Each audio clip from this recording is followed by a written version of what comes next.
si je peux parler en tant que Congolais, alors je peux dire à l'église de Dieu, et partant de là au peuple congolais, nous pouvons remercier Dieu pour les accords que notre pays a signés avec les États-Unis. C'est là que je peux dire aux serviteurs de Dieu comme moi, n'ayons pas les langages pessimistes ou peut-être le langage plein de la haine. Imagine-toi un homme de Dieu qui dit, oh, vous entendez, on parle des accords et de ceci et de cela. Oh non, ces accords ne sont pas à l'avantage d'un régime. Et c'est à l'avantage du peuple congolais. Si l'on a des minéraux en République démocratique du Congo, les autres viennent nous combattre à cause des minéraux. Maintenant les autres disent, ok, nous venons vous aider à cause de vos minéraux. Pouvez-vous trouver normal? Pouvez-vous trouver normal qu'un homme de Dieu dise que ces accords-là, ce n'est pas pour le bien du peuple? Il ne faut pas suivre ce genre de discours. Ces accords, c'est pour le bien du peuple. Ces accords, c'est pour la paix en République démocratique du Congo. Que toutes ces personnes qui sont en brousse à l'est du pays, à quoi les minéraux profitent? Et alors il faut tisser les accords avec les grands du monde afin qu'ils interviennent, que la paix arrive et que le voisin ne continue pas à piller nos ressources.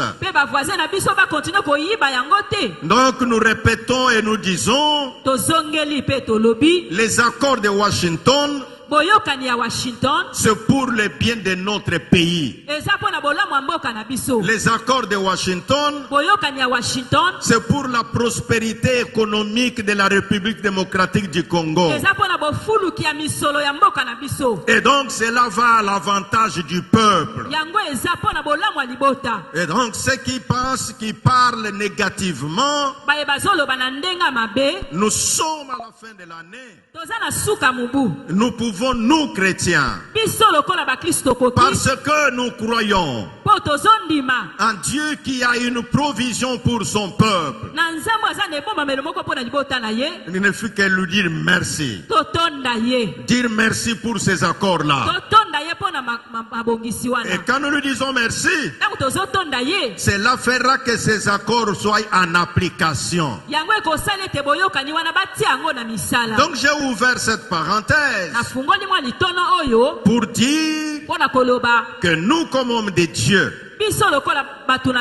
nous ne pouvons pas désorienter le peuple sous quelque raison que ce soit.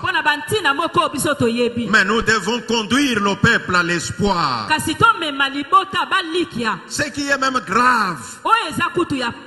Un homme de Dieu dit, oh, dans ces accords-là, on a signé pour 99 ans. Et si vous vous demandez où est-ce qu'on a écrit 99 ans, et vous sentez que c'est juste le cœur aîné qui parle. Or, en tant que serviteur de Dieu,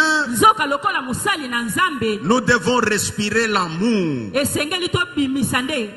prêcher l'amour, montrer aux Congolais, aimez-vous les uns les autres, montrez aux Congolais qu'il faut aimer votre pays.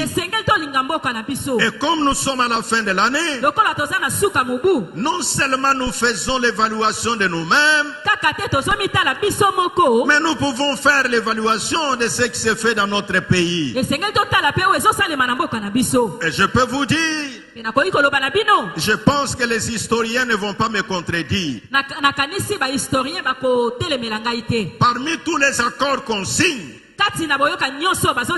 celui de Washington porte en lui beaucoup de germes d'espoir. Ce qui fait que quand nous rendons grâce à Dieu,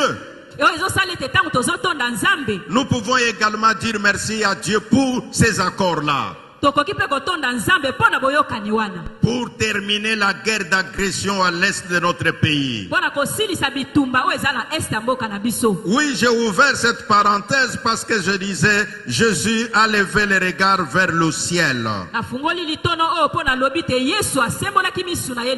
Et c'est là que je dis à l'église que nous pouvons dire merci à Dieu, même pour ces accords-là. Même si nous n'avons pas encore vu tous les fruits sur le terrain, mais commençons déjà à remercier Dieu. Pendant que nous remercions Dieu, Dieu qui a placé les bonnes pensées dans les cœurs de ces gens-là, pourra les aider à aller jusqu'à la matérialisation de toutes choses. Je disais,